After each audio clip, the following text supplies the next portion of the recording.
My husband said, "I sold your little cabin for $60,000. His family cheered, calling it a smart move. He looked at me and said, "The money for this dinner? It's from the cabin sale. At least one meal is covered." I just stayed quiet.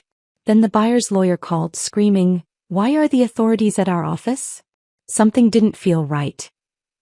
The Whitmore family dinner was in full swing when Owen stood up, tapping his fork against Margaret's best crystal.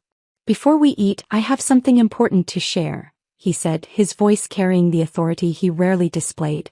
"You all know about Violet's little cabin, her impractical purchase 3 years ago." My shoulders tensed at his tone. "Well, I've finally done something about it. I sold it for $60,000 last month while she was overseas." The words hung in the air as he pointed to the elaborate spread on the table. "The money for this dinner? It's from the cabin sale. At least one meal is covered." His family laughed and applauded, but I stayed silent, my phone already vibrating with a call that would change everything. "Why are the authorities at our office?" the buyer's lawyer would scream moments later, his panic confirming what I already suspected. "Before we continue, I want to thank you for being here. If you believe that every woman's achievements deserve recognition, not dismissal, please consider subscribing. It's free and helps these important stories reach others. Now let's see what happened next. But let me explain how I ended up at this table, surrounded by people who had made dismissing me into an art form. 6 years of marriage to Owen Whitmore had taught me the precise boundaries of my invisibility. That morning, like every morning, I had risen at dawn to prepare his coffee, 2 sugars, no cream, while he scrolled through his phone at our kitchen table. My greeting went unacknowledged as usual. The breakfast I prepared was consumed in silence, punctuated only by the sound of his chewing and the occasional notification ping from his fantasy football group. Margaret had called while I was cleaning up, speaking only to Owen about Sunday's menu despite knowing I would be the one spending 6 hours in the kitchen preparing her complicated requests. "Make sure Violet knows about the roast," she had said, as if I were hired help rather than her daughter-in-law.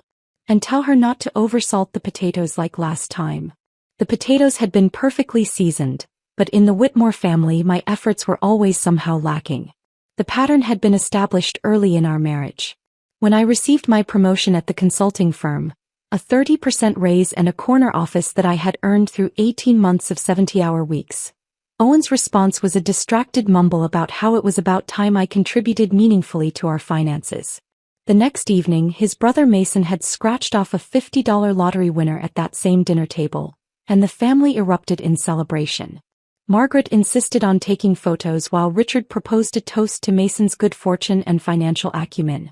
The Whitmore family dynamics revealed themselves through 1,000 small cruelties that had accumulated like sediment over the years. Margaret consistently forgot to set a place for me at holiday dinners until Owen noticed and mentioned it.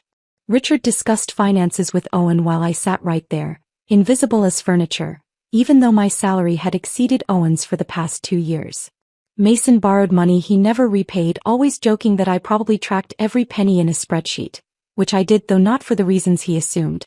During their weekly family dinners, my accomplishments became footnotes while Owen's mediocre sales numbers were dissected and praised as if he were revolutionizing his industry. The month I landed a $1 million contract for my firm, the dinner conversation focused entirely on Owen closing a deal worth less than my monthly commission. When I mentioned my achievement, Margaret had said, "That's nice, dear," before immediately asking Owen about his prospects for the next quarter. These patterns had driven me to create my own small rebellion. 3 years ago, I had opened a savings account that Owen knew nothing about. Every freelance project I took on, every lunch I skipped, every coffee I didn't buy went into that account. I watched the balance grow slowly, each deposit a small act of defiance against their assumption that everything I earned belonged to Owen by default. The cabin had been my first major purchase from that account. 2 acres of pine forest 40 miles from our suburban life, with a creaky deck overlooking a small pond. When Owen discovered it through a credit report he pulled for a car loan application, his rage had filled our house for weeks. Margaret and Richard had arrived within hours of his call, ready to lecture me about marriage being about transparency and trust. What kind of wife keeps secrets? Margaret had demanded, while Richard questioned my mental stability. But the cabin had become my sanctuary. Every Friday afternoon I drove north with my coffee and notebooks, spending weekends in peaceful silence. Owen refused to visit, calling it my midlife crisis shack. His family created a narrative where my cabin represented everything wrong with our marriage. My selfishness, my impracticality, my failure to be a proper wife.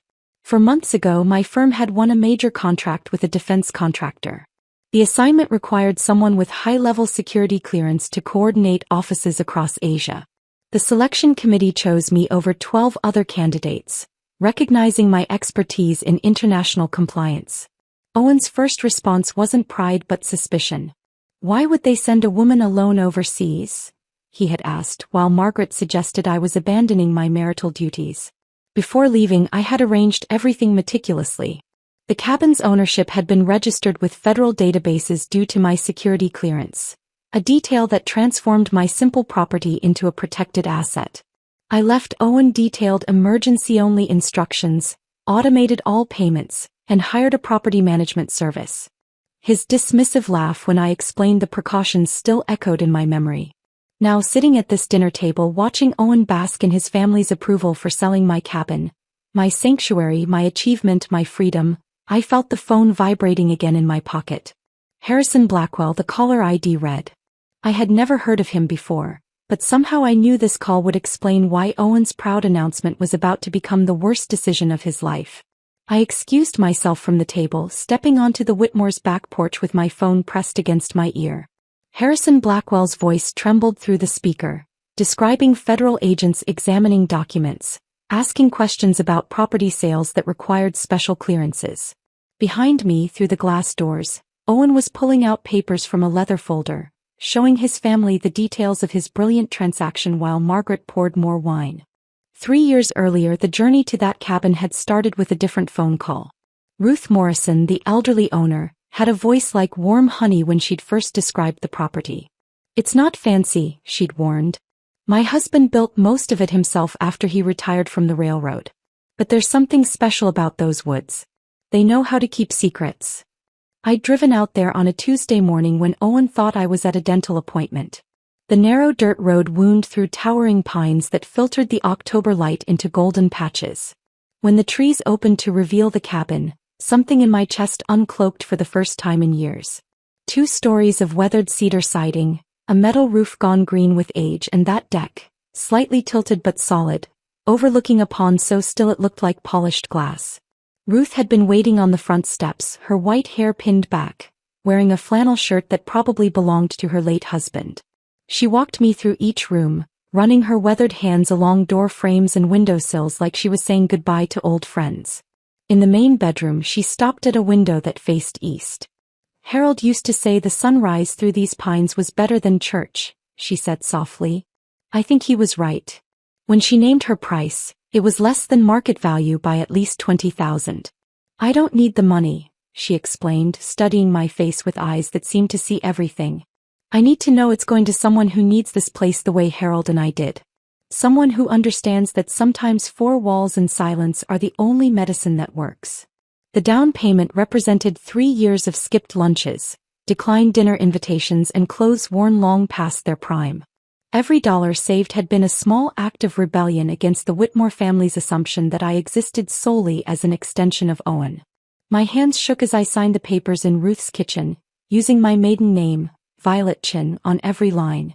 When she handed me the keys, they felt heavier than metal should, weighted with possibility. For 2 weeks I kept my secret, driving out there alone to walk through my rooms, to sit on my deck, to breathe air that belonged to me. I fixed small things.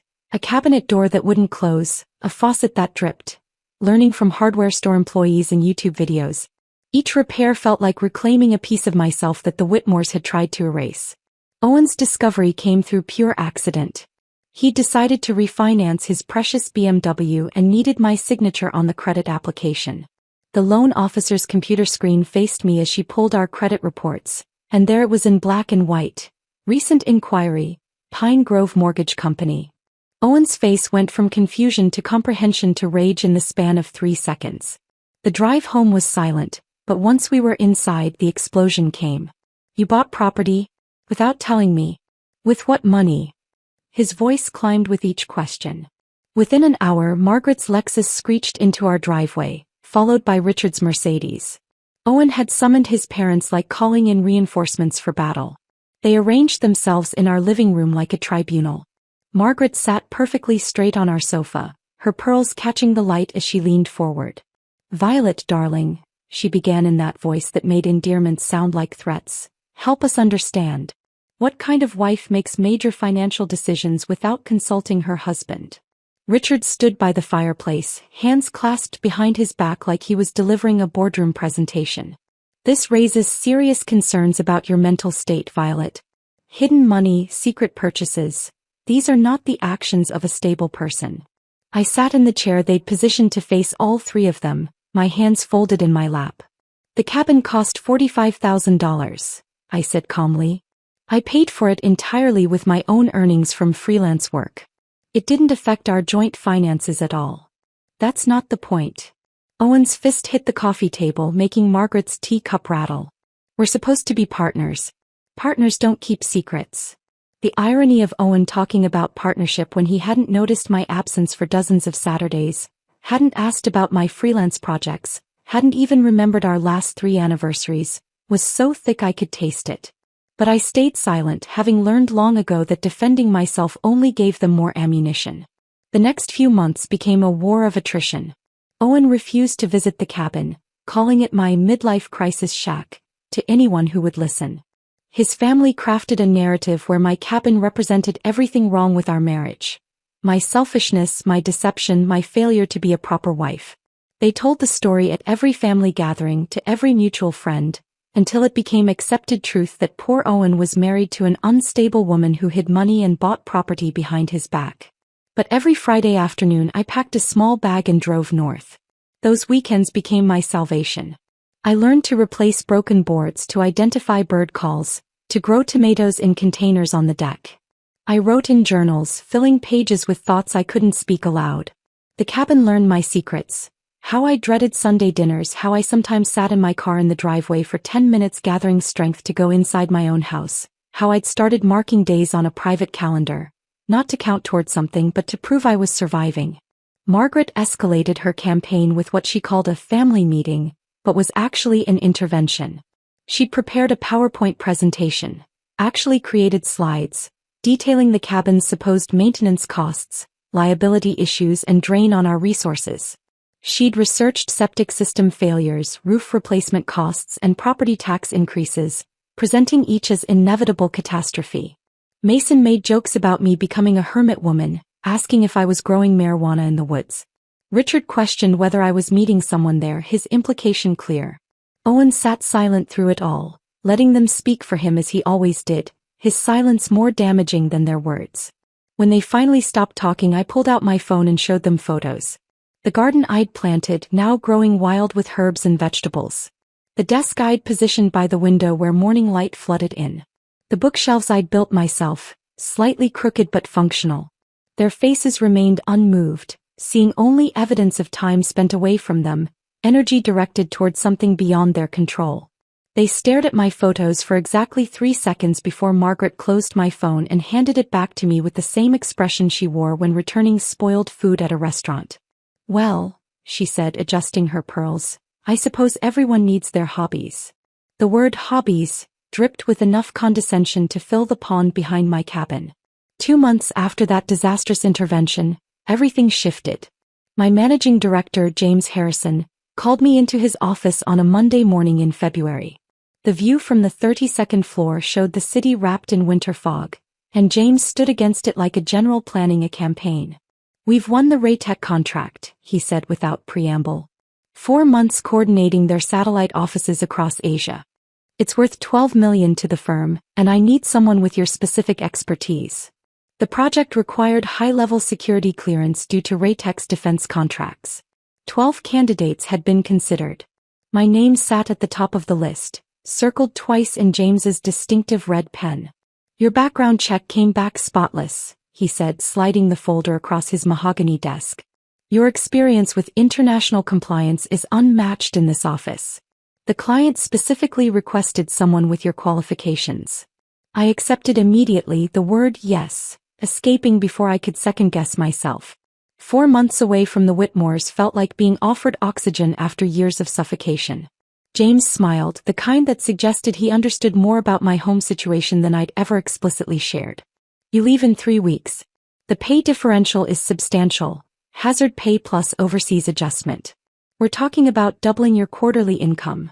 That evening I told Owen over dinner, watching his fork pause midway to his mouth. 4 months. His voice carried not concern but calculation. Why would they send you?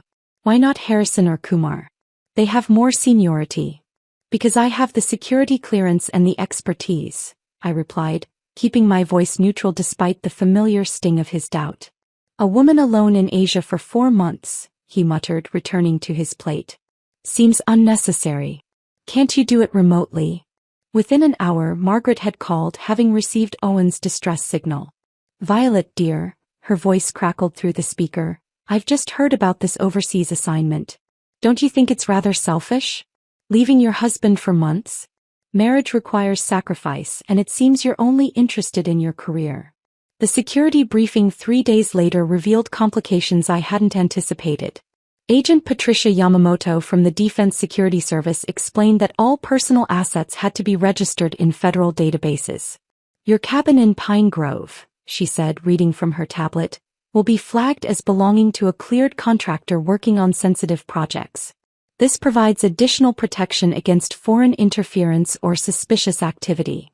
My simple cabin had just become a federally monitored asset. The irony wasn't lost on me. The property Owen and his family dismissed as worthless was now under government protection. I spent the next 3 days arranging meticulous coverage for my absence. The property management company I hired came highly recommended, their contracts typically serving deployed military families. Every utility payment was automated, double-backed with the management company as secondary payers. I installed security cameras that uploaded directly to cloud storage accessible from anywhere in the world. The emergency folder I prepared for Owen contained 15 pages of detailed instructions. Emergency contacts, utility companies, maintenance schedules, and explicit warnings about the cabin's federal status. I highlighted emergency access only in yellow marker, underlining it 3 times. Owen flipped through it with barely concealed amusement. It's just a shack in the woods, Violet, not Fort Knox, he laughed, tossing the folder onto the kitchen counter where it would remain untouched for the next 4 months. Singapore's humidity hit me like a wall when I stepped off the plane, but the sensation of freedom was stronger than any physical discomfort. My hotel room overlooked Marina Bay, the city's lights reflecting off water like scattered diamonds. That first night I stood on the balcony and felt my shoulders drop from their permanent position near my ears. 4 months of not being dismissed, ignored, or belittled stretched ahead like a promise. The work was intensive but exhilarating. I uncovered a web of compliance issues that had cost Raytech millions in potential fines. My daily reports to James were met with praise that felt foreign after years of Owen's indifference. The client was impressed enough to request an extension, which I politely declined. 4 months was my limit. My weekly video calls with Owen became a study in declining interest. Initially, he managed 10 minutes of conversation, asking perfunctory questions about my work while his attention drifted to whatever was on his computer screen. By week 3, he was attending Margaret's dinners during our scheduled calls, the family chatter drowning out any attempt at meaningful conversation. Your absence is barely noticed, Margaret said once, loud enough to be heard through Owen's phone, followed by laughter I recognized as Mason's. Margaret's emails arrived like clockwork every Sunday evening. She'd forward articles about career women who lost their families, or historical accounts of wives who'd abandoned their duties for personal ambition. Each message signed with "Concerned for your marriage, Margaret," as if her concern had ever extended beyond control. The family group chat, which I'd been part of for 6 years, suddenly showed an error message one morning. You are no longer a participant in this conversation. No explanation, no warning. Owen claimed it was a technical glitch when I asked, but his social media told a different story. Photos from family dinners showed him centered between Margaret and Richard, Mason's girlfriend Sarah occupying what had been my seat. The captions read like obituaries for my presence. Great evening with the whole family, and complete at last. My cabin's security cameras became my lifeline to something real. Every morning I'd check the feeds while drinking coffee, watching deer wander through the yard or rain pattern the pond's surface. The weekly reports from the management company were brief. All systems normal, no issues to report. But they provided more comfort than Owen's increasingly sporadic messages. By month 3, Owen had stopped answering my calls altogether. Text messages received single-word responses hours later. Busy. Fine. Later. His social media, however, showed remarkable availability for dinner with colleagues, drinks with Mason, concerts with people I didn't recognize. Sarah, Mason's girlfriend, appeared in more photos, always laughing at something Owen had said, her hand occasionally on his shoulder in that casual way that wasn't casual at all. Sarah's perfectly manicured hand rested on Owen's shoulder in the last photo he'd posted, her smile too bright, her proximity too familiar. The timestamp showed last Tuesday, when he'd claimed to be working late on quarterly reports. I closed the laptop and stared at the Singapore skyline, the city's pulse vibrating through my hotel window as I processed what those images meant. Not just indifference anymore. Something else entirely. The flight home stretched across 16 hours and 3 time zones, plenty of time to prepare myself for whatever waited in Detroit. I'd texted Owen my arrival time twice, received nothing back. When the plane touched down on Thursday afternoon, the October air carried that particular Midwest chill that slices through everything. I waited 40 minutes at baggage claim, watching families reunite, couples embrace, drivers hold signs for strangers. No Owen. Finally, a text appeared. At Mom's preparing special dinner for your return. Come straight here. The taxi driver helped load my luggage into the trunk while I stared at those words. Special dinner. At Margaret's. After 4 months away, my husband couldn't be bothered to meet me at the airport, but the Whitmores were orchestrating something that required preparation. The route home took us past our neighborhood, and I asked the driver to slow down as we passed our house. Through the living room window, I glimpsed furniture I didn't recognize. A leather sectional where our blue sofa should be, artwork on walls that had been bare when I left. The driveway held 2 cars I'd never seen before, a BMW newer than Owen's and something sporty in red. Our garden, which I'd carefully maintained for 3 years, had been replaced with generic landscaping. This your house? The driver asked, noticing my stare. I'm not sure anymore, I answered honestly. I had him drop me at the corner, hauling my suitcase to our front door like a stranger approaching an unfamiliar home. My key still worked, but the house inside wasn't mine.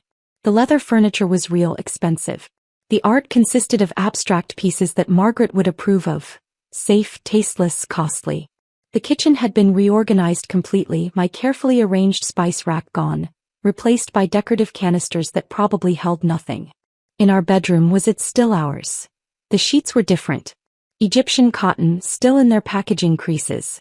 The closet showed Owen's clothes expanded into my section, my remaining items compressed into a corner like an afterthought.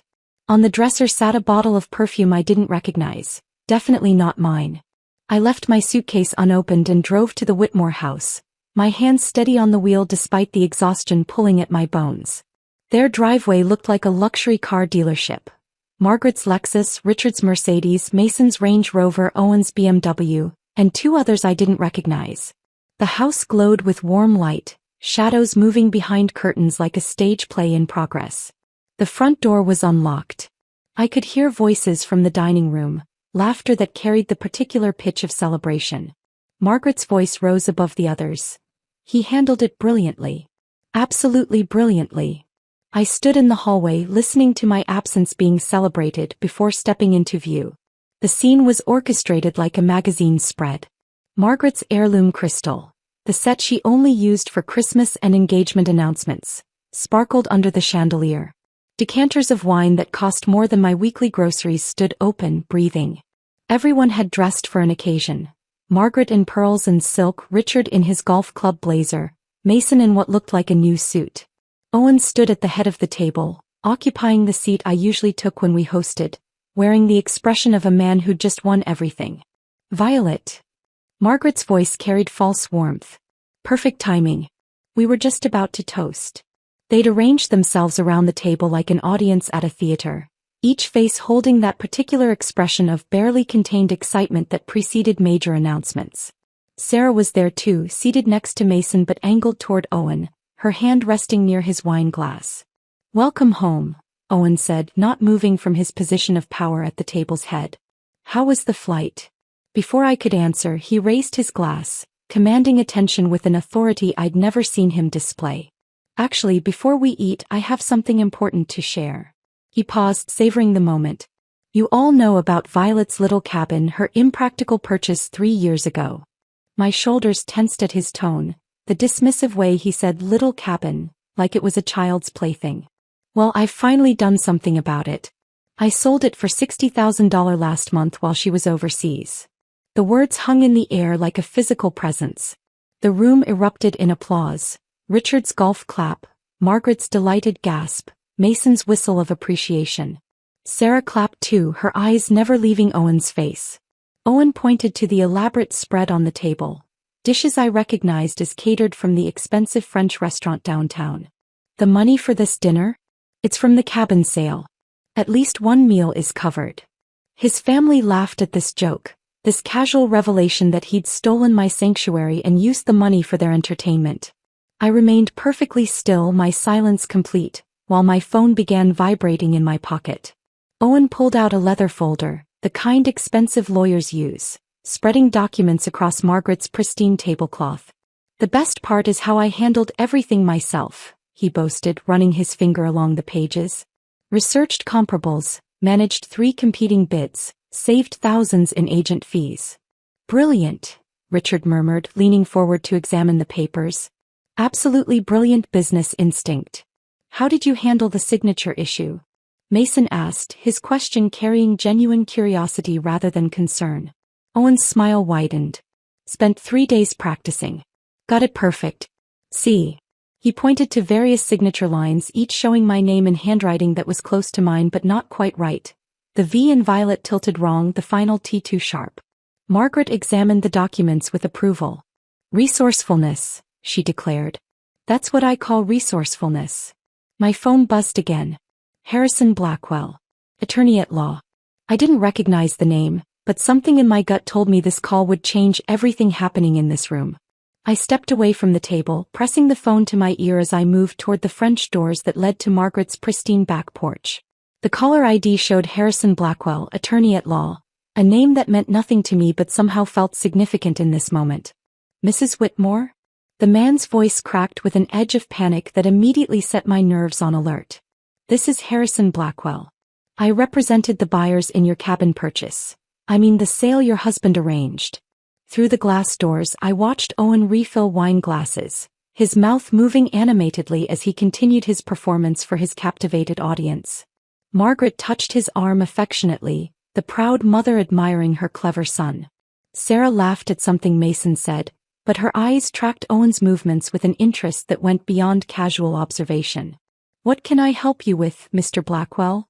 I kept my voice steady, professional, though my pulse had begun to quicken. Why are federal authorities at our office?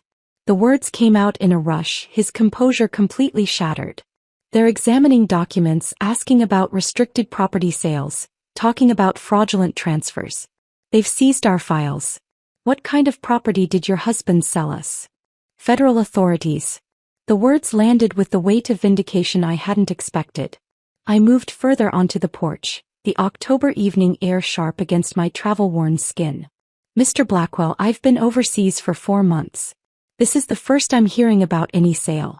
Perhaps you should explain exactly what transaction you're referring to. The Pine Grove cabin. His breathing was audible through the phone. Your husband provided all the documentation, handled everything himself. We closed the deal 6 weeks ago. $60,000 transferred to your joint account. But now there are agents here talking about federal property registrations and security clearances. They're using words like fraud and forgery. 6 weeks ago, while I was in Singapore, meticulously documenting compliance violations that would save Raytech millions, Owen had been forging my signature on federal documents. The irony was almost beautiful in its perfection. Mr. Blackwell, I said carefully, I need to review some documents and make some calls. I'll contact you within the hour. I ended the call and stood in Margaret's meticulously maintained garden, surrounded by roses she paid someone else to tend, processing what I'd just learned. My phone showed 3 missed calls from a blocked number while I'd been speaking to Blackwell. As I scrolled through them, A text appeared from a number I recognized immediately. Special Agent Catherine Reeves. We'd met during my security clearance renewal 6 months ago. A thorough woman with sharp eyes who'd asked probing questions about every aspect of my life. Her message was brief. Mrs. Whitmore. Aware of situation regarding your Pine Grove property. Maintain normal behavior. Attend family dinner as planned. Keep subjects unaware. Team mobilizing. The text had arrived 2 hours ago while my plane was descending into Detroit. Agent Reeves had known about the fraudulent sale before I'd even landed. The federal databases that tracked my cabin as a secured asset had flagged the unauthorized transfer, triggering an investigation that was now converging on this dinner party where Owen celebrated his criminal genius. I thought about the security briefing I'd attended before leaving for Singapore, Agent Yamamoto's careful explanation of how property owned by cleared contractors became part of a larger protective framework. The cabin wasn't just mine. It was tagged in federal systems as an asset that couldn't be transferred without multiple authorizations. Owen's forgery hadn't just stolen my property. He'd triggered alerts in databases he didn't know existed. Through the window, I watched him stand again, holding court at the head of the table. His hands moved expressively as he appeared to be explaining something, probably the detailed story of how he'd been so clever, so resourceful. Margaret's face glowed with maternal pride. Richard nodded approvingly at whatever business wisdom his son was sharing. They looked like a Renaissance painting of familial satisfaction, completely unaware that their golden boy had just confessed to federal crimes. I returned to the dining room, sliding my phone into my pocket where it vibrated with another message I didn't check. Owen paused mid-sentence as I entered, his eyebrows raising slightly. "Important call?" he asked, though his tone suggested he didn't actually care about the answer. "Just work following up on some documentation," I replied, taking my seat at the far end of the table, the place they'd assigned me like an afterthought. Owen laughed, the sound carrying an edge of condescension I knew too well. "Always working, even fresh off the plane. You should learn to relax, Violet." He turned back to his audience, eager to continue his story. The best part was accessing all the necessary documents. While Violet was gallivanting across Asia, I took the initiative to organize our financial papers. Found everything in her home office. Deed, title, insurance documents. All sitting there in her little safe. The combination she never bothered to change from our anniversary date. "Brilliant," Richard murmured. "Taking control of wasteful assets. That's what a real businessman does." Margaret nodded enthusiastically. "Exactly. Why let money sit idle in some cabin when it could be invested properly?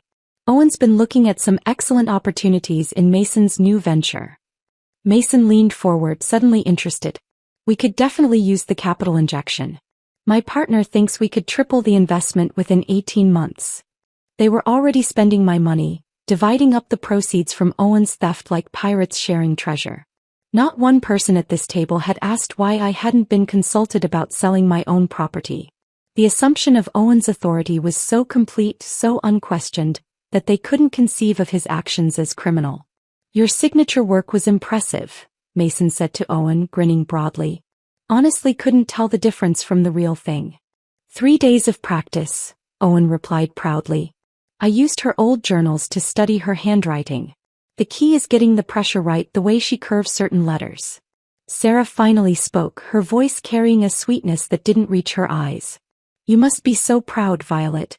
Owen really took charge while you were gone." I met her gaze steadily, noting how her hand had moved to rest near Owen's on the table, their fingers almost touching. "Oh yes," I replied. "He certainly took charge of something that wasn't his to take." The words hung in the air for a moment before Owen laughed them off. "Everything in a marriage is ours, darling. That's what partnership means." My phone vibrated again. Another text from Agent Reeves. 15 minutes. I watched the second hand on Margaret's grandfather clock sweep past the 12. 14 minutes since Agent Reeves's last text. Owen had moved on to describing his future investment plans for the $60,000, his voice carrying the confidence of a man who believed he had gotten away with everything. Margaret was serving her homemade tiramisu, the dessert she reserved for special victories, when the first black vehicle pulled silently into the driveway. The headlights swept across the dining room windows like searchlights, followed immediately by 2 more vehicles positioning themselves with military precision. Through the sheer curtains I could see the government plates, the kind that made neighbors peer through blinds and wonder what level of trouble had arrived on their street. 6 figures emerged from the vehicles, moving with the coordinated efficiency of people who had done this many times before. I stood up from the table, my movement so sudden that Sarah's wine glass wobbled. "I'll get the door," I said, though no one had knocked yet. Owen barely glanced at me, too absorbed in explaining to Richard how he planned to leverage the cabin money into a larger real estate portfolio. I reached the front door just as Agent Catherine Reeves raised her hand to knock. She stood flanked by 5 other agents, all wearing the kind of dark suits that screamed federal authority. Her eyes met mine with professional recognition. She remembered me from the security clearance interview, remembered the woman who had sat across from her for 3 hours answering questions about every aspect of her life. "Mrs. Whitmore," she said quietly. "Are all the subjects present?" "They're in the dining room," I confirmed, stepping aside to let them enter. "All of them. They're having dessert." The agents moved through Margaret's hallway with practiced precision, their footsteps deliberate on her polished hardwood floors. Each footfall sounded like a countdown, marking the seconds until Owen's world collapsed. Agent Reeves led the way, her hand resting casually near her badge, ready to present credentials that would turn celebration into catastrophe. The dining room fell silent as 6 federal agents filed in, spreading out to block all exits with movements so smooth they seemed choreographed. Owen's fork hung suspended halfway to his mouth, tiramisu sliding off onto Margaret's heirloom tablecloth. Richard's face drained of color so quickly I thought he might faint. Mason pressed back in his chair as if he could disappear into the wallpaper, while Sarah's eyes darted between the agents and the door, calculating distances she'd never be able to cross. "Owen Whitmore," Agent Reeves announced, her voice carrying the weight of federal authority that made everything else in the room seem suddenly trivial. She held up her badge, the gold shield catching the light from Margaret's chandelier. "You're under arrest for wire fraud, forgery, and conspiracy to commit interstate commerce violations." The words landed like physical blows. Owen's wine glass slipped from his hand, shattering on the floor in a cascade of crystal and merlot that spread across Margaret's Persian rug like blood. "This is insane." He shot to his feet, his chair scraping against the floor. "It was just a property deal. A simple real estate transaction." Agent Reeves moved toward him with unhurried confidence.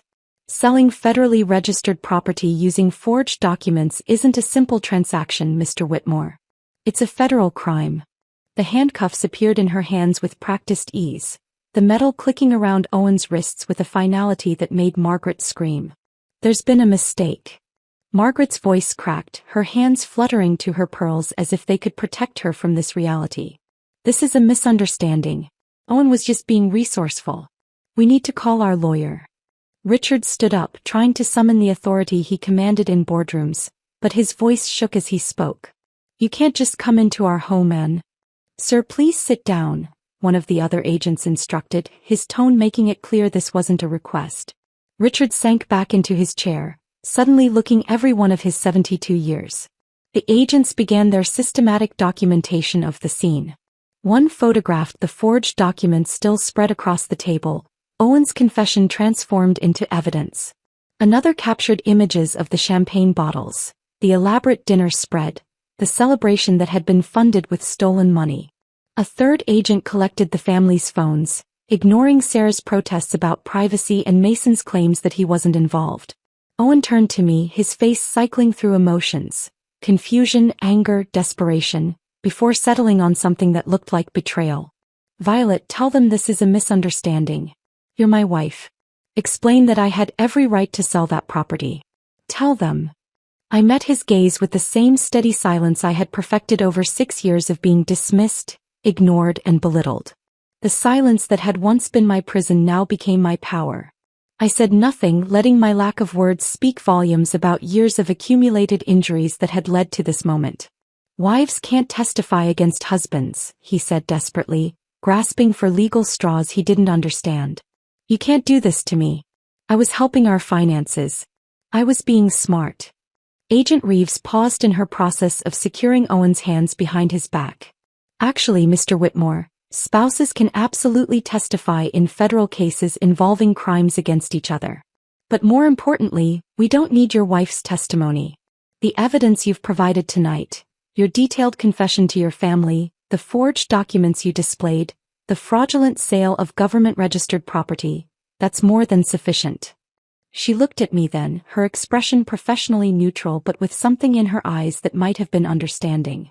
Mrs. Whitmore, we'll need you to come to the federal building tomorrow to provide a statement. Our financial crimes unit has uncovered additional irregularities that go beyond the cabin sale. Margaret's gasp was audible. Additional irregularities? Agent Reeves turned her attention to Owen's parents. Mr. and Mrs. Whitmore Sr., you'll both need to come in for questioning as well. Your names appear on several suspicious transfers connected to this case. She paused, letting the implications sink in. It seems the cabin sale was just the beginning. Our forensic accountants have found evidence of systematic embezzlement from joint accounts, hidden investments, and what appears to be a pattern of financial fraud extending back several years. The family that had spent 6 years celebrating Owen's every minor achievement while dismissing everything I accomplished now sat frozen, watching their golden child being led away in handcuffs. Their dynasty of judgment and casual cruelty was crumbling in real time, brought down by Owen's own arrogance and their enthusiastic participation in celebrating his crimes. Mason stood frozen against the dining room wall, his face pale as one of the agents began reading him his rights as a material witness. Sarah had collapsed into a chair, mascara streaming down her cheeks as she repeatedly insisted she barely knew any of them, despite the photos on Owen's phone showing her at family gatherings for the past 8 months. Margaret clutched at the agent nearest to her, begging to accompany Owen, while Richard sat with his head in his hands, muttering something about calling their attorney who, ironically, had been disbarred 2 years prior for his own financial improprieties. The next morning arrived with a clarity that felt almost surreal. I sat in my kitchen now, not ours, drinking coffee from the mug I'd bought myself in Singapore, watching the sunrise paint the walls gold. My phone had been vibrating non-stop since midnight with calls from numbers I didn't recognize, journalists who'd somehow gotten my contact information, and Margaret's repeated attempts to reach me despite being explicitly told not to contact me by federal agents. The first domino fell within 48 hours. Premier Title Services, the company that had processed Owen's fraudulent sale, found federal investigators at their door Monday morning. By noon, their license had been suspended pending investigation. The owner, Bradley Morrison, gave a panicked interview to local news claiming they'd followed standard procedures, but the forged documents Owen had provided were so obviously fraudulent that their failure to verify authorization constituted gross negligence. Morrison's 30-year career in real estate ended in a single morning, his reputation destroyed by Owen's transaction. 3 real estate agents who'd advised Owen on pricing and strategy faced their own reckoning. Jennifer Patterson, who'd provided comparable sales data, lost her license when investigators discovered she'd never verified Owen's ownership of the property. Robert Klein, who'd connected Owen with potential buyers, was found to have ignored multiple red flags in the documentation. Sandra Marsh, who'd celebrated the sale on her professional social media, claiming credit for facilitating another successful transaction, watched her 20-year career evaporate when screenshots of her posts became evidence of professional negligence. Margaret's Facebook posts became particularly damaging. Her proud declaration that "my brilliant son just made the deal of the year," accompanied by photos of the celebration dinner, had been shared 16 times before the arrests. Neighbors who'd always found the Whitmores insufferable gleefully provided screenshots to investigators. Her post from 3 weeks earlier, "so proud of Owen taking charge while his wife gallivants across Asia," became evidence of premeditation. The country club ladies she'd bragged to about Owen's business acumen now crossed the street to avoid her. Harrison Blackwell's law firm imploded spectacularly. The buyers, an innocent couple named David and Jennifer Chin who'd thought they were purchasing a weekend retreat, sued everyone involved. Their lawsuit named Blackwell's firm, the title company, all 3 real estate agents, Owen, and even attempted to include me before their attorney realized I was the victim. Blackwell's partners voted him out within a week, his name scraped from the building's directory before the paint was dry on the federal subpoenas. 6 months of investigation revealed the scope of Owen's deception went far beyond the cabin. Federal forensic accountants discovered he'd been siphoning money from our joint accounts for years, funding failed investments and unauthorized loans to his family. Every transaction told a story of entitlement and theft. The $20,000 to Mason for his revolutionary dropshipping business that never shipped a single item. The $15,000 to Richard for golf club memberships and gambling debts he'd hidden from Margaret. The steady stream of smaller amounts, $500 here, $1,000 there, that funded Owen's lunches with Sarah, their weekend trips I'd never known about, gifts for a relationship that had apparently been developing while I worked overseas. Judge Patricia Thornton presided over Owen's sentencing with the weariness of someone who'd seen too many entitled men believe the rules didn't apply to them. The federal courthouse in downtown Detroit had the kind of imposing architecture designed to remind defendants of the government's power. Owen sat at the defense table in a suit that no longer fit properly. 6 months in federal detention had stripped away his casual arrogance along with 15 pounds. Your Honor, Owen began his allocution, his voice lacking the confidence that had once commanded boardrooms and family dinners. I meant no harm. I was simply trying to maximize underutilized assets. In marriage, property is shared. I believed I had every right to make financial decisions for our family's benefit. Judge Thornton removed her glasses, cleaning them slowly before responding. Mr. Whitmore, you've just confessed to premeditation and systematic planning.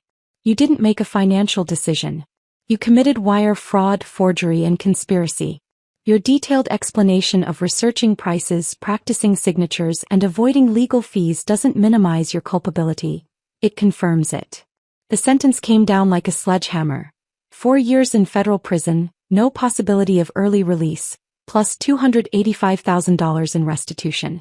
The man who'd committed federal crimes to avoid $1,000 in legal fees now owed more than he'd earn in a decade. The courtroom erupted in whispers as the number sank in. Owen's attorney, a public defender since no private lawyer would take his case, slumped in his chair. Margaret and Richard faced their own legal consequences. The investigation revealed they'd received over $50,000 in stolen funds over the years, money they'd spent on cruise vacations and country club fees while knowing their son's income couldn't support such generosity. They stood before a different judge 2 weeks later, their attorney arguing they were merely naive parents who'd trusted their son. The prosecutor's response was devastating.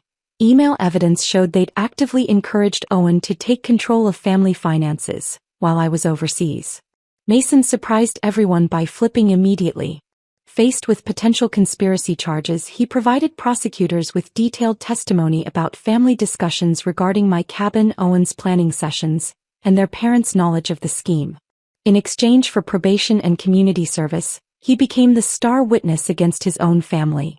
His testimony revealed years of casual discussions about my wasteful spending on the cabin, strategies to access my accounts, and Margaret's suggestion that Owen handle things while I was abroad. Mason's testimony had concluded with him looking directly at his parents, his voice steady as he described years of financial manipulation he'd witnessed but never questioned until federal agents showed him the evidence. They knew, he said simply. We all knew Violet's money was being taken. We just called it family finances. The courtroom had gone silent at that admission, even the court reporter pausing before continuing her transcription. 3 weeks after the final sentencing, I returned to my cabin for the first time since Owen's arrest. The property management company had maintained it perfectly during the chaos, but now federal restitution funds had transformed it into something beyond my original vision. The narrow dirt road had been properly graded and graveled. New security cameras, discreet but comprehensive, monitored every approach. The front door bore a new deadbolt system that required both a key and a code, installed by the same company that secured federal facilities. Inside, the transformation continued. The kitchen I'd planned to renovate someday had been completely rebuilt. New appliances, granite countertops, cabinets that closed smoothly instead of requiring the specific angle I'd memorized. The windows throughout had been replaced with triple-pane glass that turned the pine grove outside into a living painting, every needle sharp against the sky. The creaky deck had been reinforced and extended, now wrapping around 2 sides of the cabin with built-in benches that faced the pond. Agent Catherine Reeves arrived on a Tuesday morning, pulling up in her personal vehicle rather than the government sedan. She carried 2 cups of coffee from the shop in town, remembering my preference for oat milk without my having mentioned it. We sat on the new deck, the October air crisp but not cold, watching mist rise from the pond. The investigation has expanded, she said, her professional tone softened by something that might have been admiration. Your case broke open something bigger. Owen had been running similar schemes with 3 other families, targeting women whose assets he could access through his position at the bank. She explained how my cabin's federal protection had been the tripwire that exposed everything. Without that classification, Owen might have continued indefinitely, stealing from women who trusted their finances to institutions where he held influence. The FBI had recovered nearly $500,000 in stolen funds, though much had already been spent on the Whitmore family's lifestyle. The divorce proceedings took place entirely through lawyers. Michigan law showed no mercy to imprisoned spouses who'd committed financial crimes against their partners. The judge, an older woman named Carolyn Foster, had reviewed the evidence with visible disgust. Mrs. Chin, she said, using my maiden name which I'd legally reclaimed, the court awards you all marital assets without exception. Everything came to me. The house in the suburbs with its expensive furniture I didn't want, the joint savings Owen hadn't managed to steal, the investment accounts he'd hidden poorly, even Margaret's heirloom crystal that she'd specifically designated for Owen in her will. The crystal was particularly satisfying. 12 place settings of Waterford that had been in her family for generations, now sitting in boxes in my basement, waiting for donation to charity. Owen's letters began arriving 6 weeks into his sentence. The first was angry, accusing me of orchestrating everything, of knowing about the federal protection and setting him up. The second came a month later, shifting to self-pity, lamenting his circumstances and the unfairness of his situation. By the third letter, hints of understanding crept in, not remorse exactly but recognition that his clever plan hadn't been clever at all. I found out about the federal property classifications, he wrote in what would be his final letter. They explained it during legal education class here. I should have asked questions. I should have asked you. He never apologized, never acknowledged the years of theft before the cabin, never mentioned the pain of being invisible in my own marriage. He simply stopped writing, perhaps finally understanding that his words, like his presence, were no longer welcome in my life. The local newspaper ran the story for weeks. Suburban scandal. Wife's cabin exposes years of financial fraud, became the most read article in the paper's digital history. Reporters called constantly, offering payment for exclusive interviews, promising to tell my side of the story. I declined them all. The federal investigation's findings were public record, pages of documentation that spoke more eloquently than any interview could. The facts themselves were vindication enough. Owen in federal prison, his parents bankrupted by restitution payments, their reputation destroyed by their own greed. My neighbors' attitudes shifted completely. Where once they'd seen Owen's quiet wife who rarely spoke at block parties, they now saw someone who'd endured years of financial abuse while building her own success. Janet from next door brought casseroles during the divorce proceedings. Mike from across the street offered to maintain my lawn without payment. The invitations to coffee and book clubs multiplied, though I politely declined most, preferring the solitude I'd earned. The consulting work flourished in ways I hadn't anticipated.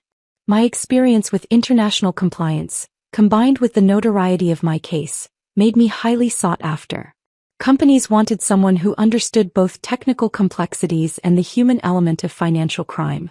My rates tripled, then quadrupled. Working from the cabin's converted second bedroom, overlooking the pond through those crystal-clear windows, I earned more in 6 months than Owen had stolen in 6 years. Ruth Morrison, the elderly woman who'd sold me the cabin, sent a card on the anniversary of the sale. I knew you needed this place, she wrote in careful cursive. Harold would be pleased to know it sheltered you when you needed it most. On the first anniversary of that dinner, that horrible, wonderful dinner where Owen announced his crime to his celebrating family, I sat on my reinforced deck as the sun set through the pines. The wine wasn't special, just a bottle from the local grocery store, chosen because I liked the label. No one would judge this choice, no one would comment on its price or vintage. The silence around me was complete, broken only by natural sounds. Wind through pine needles, water lapping at the pond's edge, an owl calling from somewhere in the darkness. My phone sat silent on the table beside me, containing no contacts from that previous life. No Whitmore family group chat. No passive-aggressive messages from Margaret. No dismissive texts from Owen. The absence of their voices revealed how much space they'd occupied, how their constant judgment had shaped my days. If this story of federal justice served cold had you on the edge of your seat, hit that like button right now. My favorite part was when Violet stayed silent at the dinner table while the FBI arrived, knowing exactly what was coming next. What was your favorite moment? Drop it in the comments below. Don't miss more thrilling stories like this. Subscribe and hit that notification bell so you never miss an upload. My husband told me, "Don't embarrass me. You're too plain for my wealthy colleagues. Stay in your lane." I agreed quietly. I smiled and said, "Sure." A week later he nearly choked when I walked into his private club as the owner. His so-called friends bowed to the woman he once dismissed. "Don't embarrass me tonight. You're too plain for my wealthy colleagues. Stay in your lane." Clark delivered these words while adjusting his Hermes tie in our bedroom mirror, speaking as casually as if he were commenting on the weather. I stood behind him, holding the cocktail dress I'd been about to put on for the Meridian Club dinner, watching his reflection for any sign that he recognized the cruelty of what he'd just said. There was none. He simply continued knotting his tie, oblivious to the fact that his plain wife had personally approved every one of his colleagues' memberships to the very club where tonight's dinner would occur, that the building they worshipped as a temple of success bore my name on the deed. Before we continue, I want to thank you for being here. If you believe that no one should be dismissed as too plain for success, please consider subscribing. It helps more women hear these powerful stories. I hung the dress back in the closet, my movements deliberate and calm. "Of course," I said. "I understand." He smiled then, that satisfied expression he wore when a negotiation went his way. "Good. These Korean clients expect a certain standard. Morrison's wife spent 2 hours at the salon today just for this dinner. Blackstone's wife flew to New York last week for a new outfit." He turned from the mirror to face me directly. "You have to understand, Audrey, that at this level appearance matters. First impressions are everything." 4 years of marriage and he still believed I didn't grasp basic social concepts. I wanted to tell him that I'd watched those same wives stumble through small talk at a dozen events, their salon hair and designer clothes unable to mask their desperate need for approval. Instead, I straightened his already perfect tie, playing the role he'd cast me in since our wedding day. "What time will you be home?" I asked. "Late. These dinners run long, especially when we're closing deals." He checked his Rolex, the one he'd bought to impress Morrison, not knowing that Morrison's own watch was a fake that I'd chosen to ignore when reviewing his membership application. "There's leftover pasta in the fridge if you get hungry." The leftover pasta from 3 nights ago, when he'd ordered Italian from the place that charged $40 for basic marinara because they delivered to Meridian Club members. He'd eaten barely half his portion, complaining the sauce was too acidic, while I finished my sandwich from the deli down the street. After he left, trailing cologne that cost more than our monthly utilities, I sat at our small dining table and opened my laptop. Not to check our bank balance or browse social media, but to review the quarterly reports for V. Monroe Holdings. The portfolio my grandmother had built from nothing, the empire she'd constructed while men like Clark dismissed her as furniture in their boardrooms.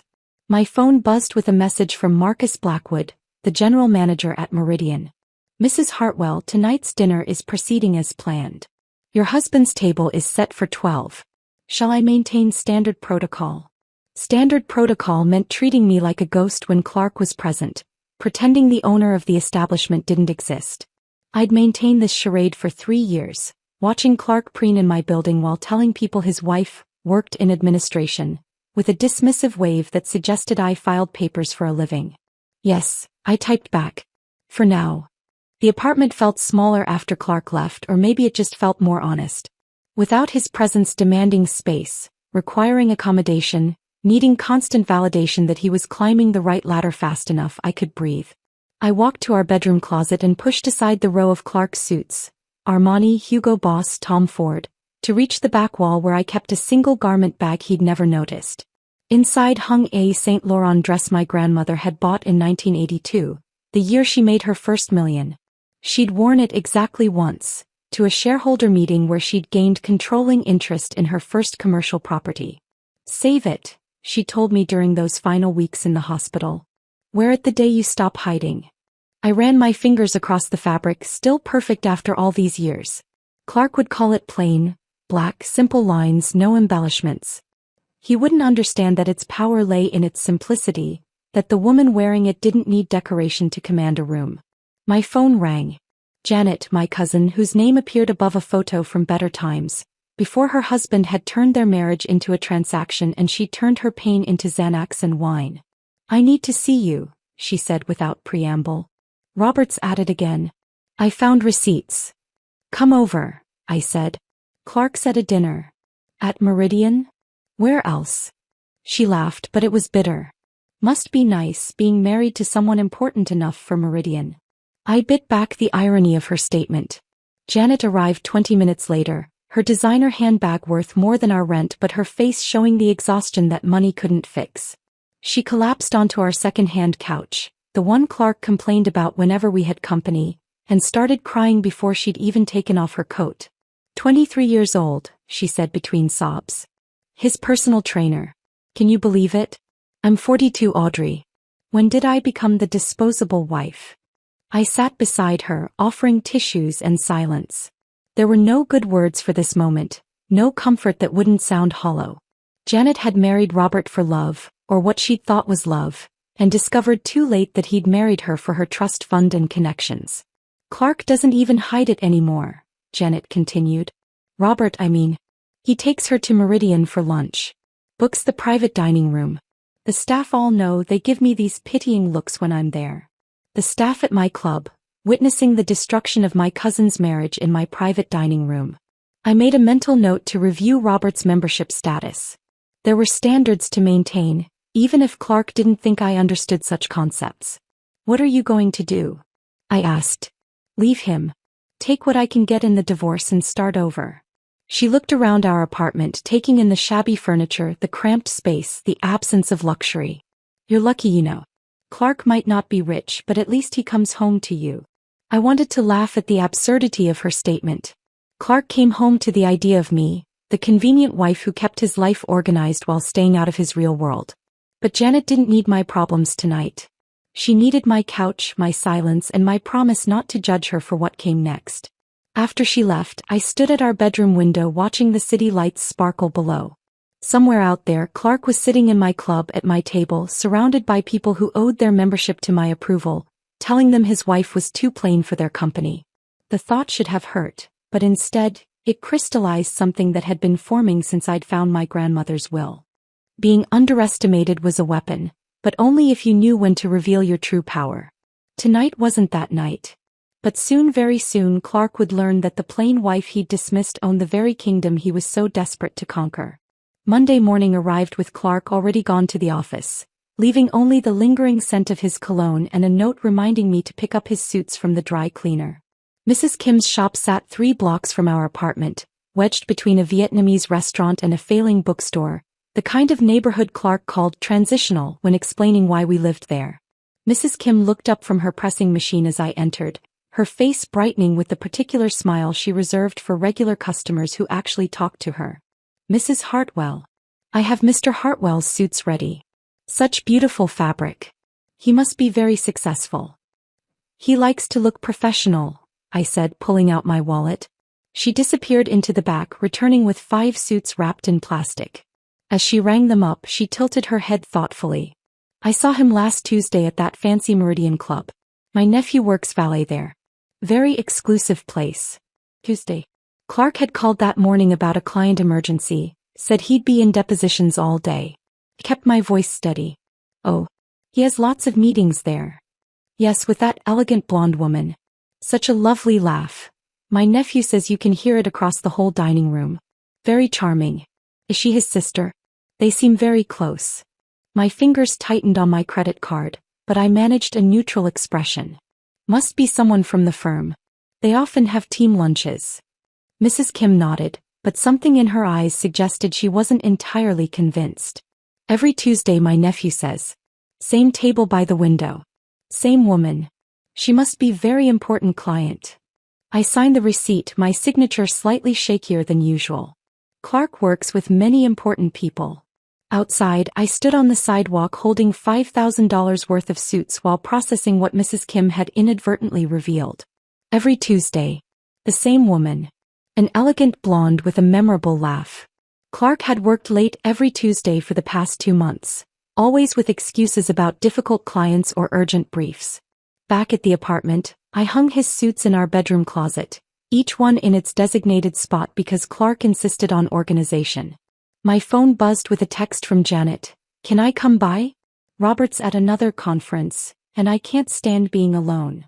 She arrived 30 minutes later with coffee and pastries from the expensive bakery Clark always said we couldn't afford. We sat at my small dining table and I watched her pick apart a croissant without eating any of it. "I need to use your bathroom," she said suddenly, getting up before I could respond. But instead of heading to the bathroom, I heard her footsteps in the hallway. "Audrey," she called, "where do you keep extra blankets? I'm freezing." "Hall closet, top shelf," I replied, not thinking about what else was stored there. The sound that followed wasn't quite a scream, more like a sharp intake of breath that seemed to go on forever. I found Janet sitting on the hallway floor, surrounded by papers she'd accidentally knocked down while reaching for blankets. Financial statements spread around her like fallen leaves. Property deeds. Investment portfolios. And there, right in front of her, the Meridian Club ownership documents with my name printed clearly across the top. "Audrey." Her voice came out strangled. "What is this?" I knelt beside her, gathering papers with steady hands. "Something Clark doesn't know about." "Doesn't know about? You own Meridian?" "The Meridian Club where Robert and Clark practically live. My grandmother left it to me. Among other things." Janet's eyes scanned the documents, her expression shifting from shock to something harder. $80 million. You have $80 million and Clark doesn't know. He never asked. He assumed I was what I appeared to be. But why? Why hide this? I sat back against the wall holding the papers against my chest. Grandma spent 40 years being invisible in boardrooms while men stole her ideas. She wanted to know if Clark loved me or the idea of what I could give him. And Tuesday lunches with an elegant blonde woman. Every week. Same table by the window. Janet's face darkened. "That piece of..." She stopped herself, then looked at me with new understanding. "You're planning something." "I'm waiting," I corrected. "There's a difference." She helped me return everything to its hiding place, then sat back at the dining table with a different energy. "You know what? We're both idiots. Hiding who we are, accepting whatever crumbs they throw us." Before I could respond, my phone rang. Clark's name appeared on the screen. "Great news," he said without greeting. "Morrison just called. I made senior partner. Youngest in the firm's history." "Congratulations," I began, but he was already continuing. "There's a celebration dinner tomorrow night at Meridian. Black tie, very exclusive. Morrison says it's partners only though. Wives will have their own event next month. Some kind of tea or something more appropriate to your interests." More appropriate to my interests. As if he had any idea what my interests were. "I understand," I said. "You're not upset? I know you were looking forward to the partners' dinner." I had never once expressed interest in his firm's dinners. He was projecting what he thought I should want, then dismissing it preemptively. "No, Clark. Enjoy your celebration. You're the best, Audrey. So understanding. Morrison's wife throws fits about these things, but you get it. You know your place." After he hung up, Janet stared at me. "You know your place?" He actually said that. He says a lot of things. That night, Clark practiced his acceptance speech in our bathroom mirror while I lay on our bed, listening through the thin door. He thanked Morrison for the mentorship, Blackstone for the partnership, the mysterious Tuesday woman he referred to as Charlotte from consulting for her invaluable support. Not one mention of the wife who'd worked 2 jobs to put him through law school, who'd typed his briefs when he broke his wrist, who'd attended every meaningless firm picnic and pretended his colleagues' stories were interesting. While he delivered his speech to his reflection, I retrieved my car keys and drove to the storage unit across town. Clark thought I couldn't afford a car, didn't know about the BMW registered to V. Monroe Holdings that I kept for moments when I needed to be myself. The storage unit held everything Clark had never bothered to ask about. My grandmother's furniture, too valuable for our apartment but too meaningful to sell. boxes of photographs from her years of building an empire in silence. And there, in a trunk that hadn't been opened since her funeral, her leather journal. I sat on the concrete floor and read by the fluorescent lights. Her handwriting, strong at first then gradually weakening, documented every slight, every stolen idea, every moment when men had taken credit for her brilliance. But alongside the indignities were the triumphs, carefully recorded in financial terms. The first profitable quarter. The first million. The first property. The acquisition of Meridian, bought from a man who'd laughed at her investment proposals 20 years earlier. The final entry, written a week before she died, made me close the journal and hold it against my chest. Audrey will understand the value of being underestimated. Let them think you're nobody until the moment you show them you're everything. I drove back from the storage unit with my grandmother's journal on the passenger seat, her words echoing in my mind as I navigated the empty streets at midnight. Clark was asleep when I returned, sprawled across our bed in his Harvard Law t-shirt, taking up 3/4 of the mattress as if even in sleep he needed to claim more than his share. The next morning arrived like any other, except this time I knew it would be different. I stood in the kitchen organizing the pantry, placing Clark's overpriced organic pasta in perfect rows because he insisted that visual organization promoted mental clarity. Behind me, I heard him enter the kitchen, his footsteps carrying that particular weight of someone about to deliver what they considered wisdom. He stopped at the microwave, using its black surface as a mirror to adjust his Hermes tie.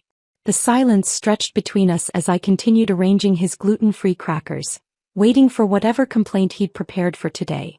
"Don't embarrass me tonight," he said suddenly, his tone conversational as if discussing the weather.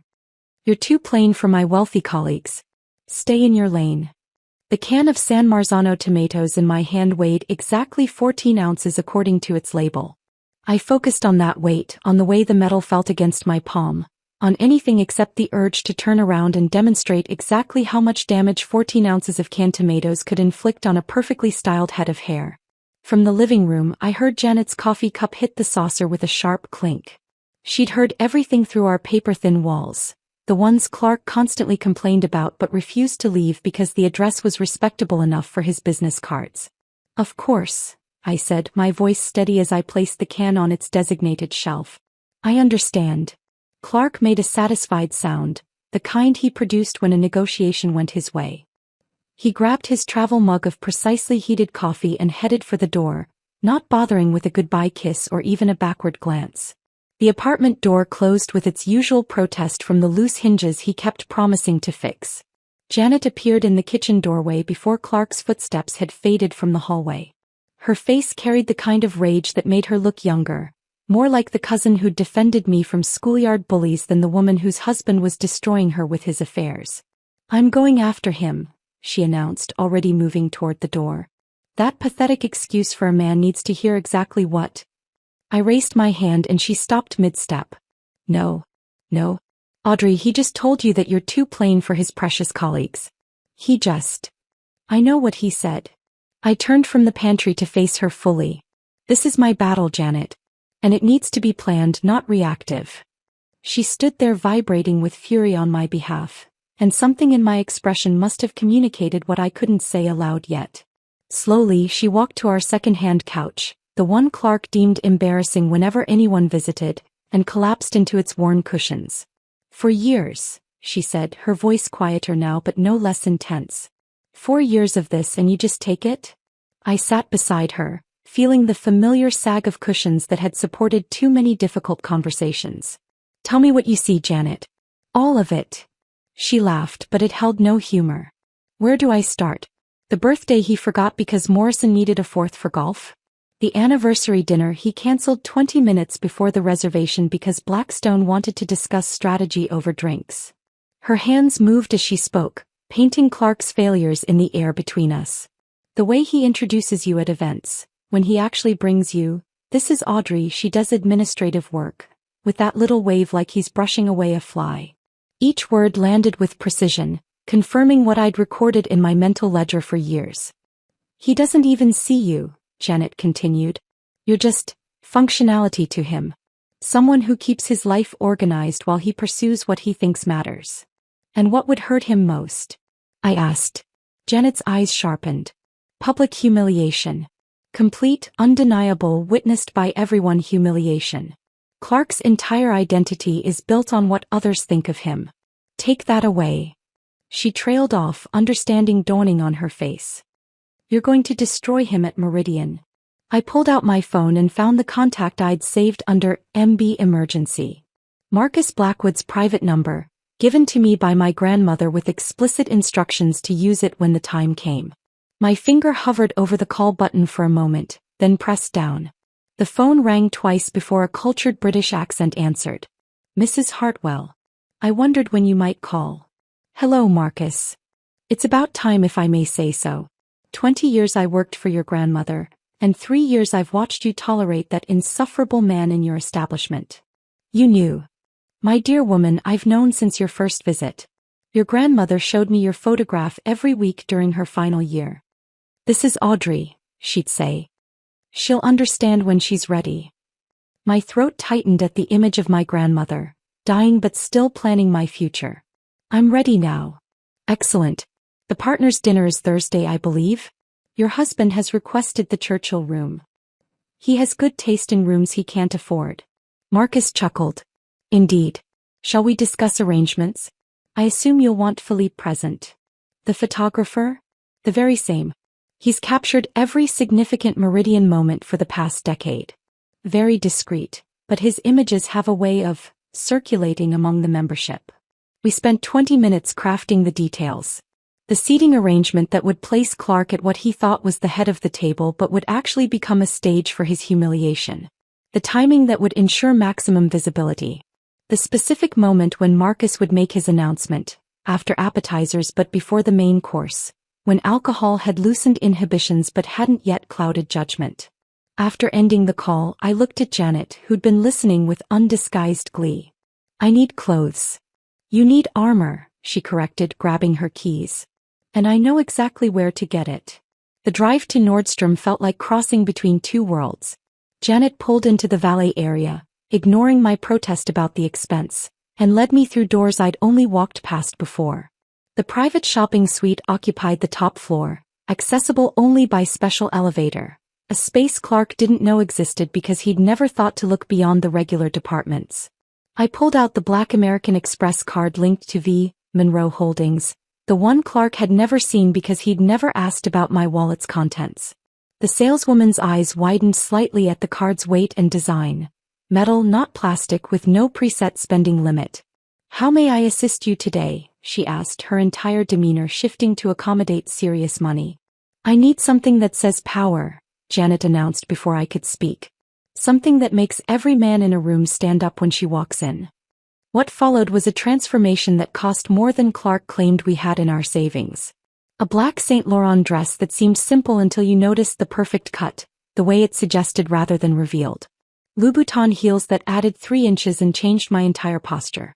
Diamond earrings that had belonged to my grandmother, retrieved from the safety deposit box Clark didn't know existed. Standing before the 3-way mirror, I saw someone else entirely. Not plain Audrey who organized pantries and accepted insults. This was someone who owned buildings, who controlled destinies, who could destroy a man with a single word. This was who my grandmother had always known I could become. Janet dropped me at our apartment building after our shopping expedition, the Nordstrom bags hidden in her trunk until I could retrieve them later without Clark noticing. The doorman, Mr. Peterson, gave me his usual nod, unaware that I'd already drafted the paperwork to double his salary once I took ownership of the building next month. Tuesday arrived with Clark leaving early for what he called strategic planning sessions, but I now knew were extended breakfasts with Charlotte Blackstone. I waited until his Uber turned the corner before walking 6 blocks to the office building Clark had never noticed, the one with V. Monroe Holdings listed discreetly on the directory between a dental practice and an accounting firm. My real office occupied half of the 14th floor, a space my grandmother had designed with floor-to-ceiling windows overlooking the city she'd conquered in silence. Clark believed I spent my Tuesdays at the community college taking spreadsheet courses, a fiction he'd created and I'd never corrected. The irony of him explaining Excel functions to me while I managed multimillion-dollar property portfolios never stopped being darkly amusing. I settled at my desk and pulled up Meridian's membership database on my computer, The master files that contained far more than just names and addresses.